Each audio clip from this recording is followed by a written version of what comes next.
Hello, everyone. I'm the Witchy Gemini, and this is the first video in my series, You Should Know Black Queer History. Today, I want to talk about Ethel Waters and why she's important to Black queer history. Here's a very brief overview of her life.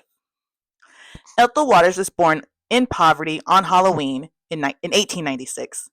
Her mother was essayed as a teen, which led to the birth of Ethel. Waters herself got married for the first of three times at the age of 12 or 13. That marriage was abusive, and she left it to become a maid in Philadelphia. Ethel was attending a costume party, apparently was her own birthday party, and she was asked to sing. She sang two songs and was offered professional work at the Lincoln Theater in Baltimore. Eventually, she ended up in Atlanta, where she worked at the same club as Bessie Smith. Now, here's some historical tea. Apparently, Bessie didn't want Ethel to sing blues, which was Miss Smith's lane, and Miss Smith did it very well. So Ethel sang ballads and things like that. She left Atlanta for Harlem and was a part of the mix during its renaissance in the 1920s. Ethel Waters was a successful singer. At one time, she was the highest paid Black recording artist in America. Eventually, she went on to star in films, theater, and TV.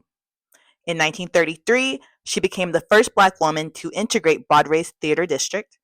In 1939, she became the first African American to star in her own television show, which was a television special titled The Ethel Waters Show.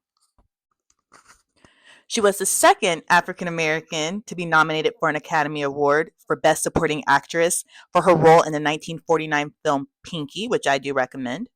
She was the first Black woman to star in a television series, Beulah, in 1950, and she was the first African American woman to be nominated for a Primetime Emmy, among many other awards.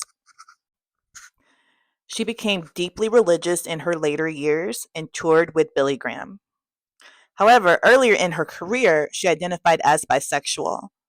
During the 1920s, it was known that she lived with her girlfriend, the dancer Ethel Williams. Yes, the same name and the same initials. Must have been fun. Now, Ethel Waters never made a public statement about her sexuality, and I think that's understandable given the times she lived in and how queer people were treated back then. She lived in a time when being gay could have you arrested, sent to a mental hospital, and or sterilized. So for those reasons, I wanted to shine a light on Ethel Waters. She was a trailblazer for Black women actors and singers, and she is someone who should not be forgotten.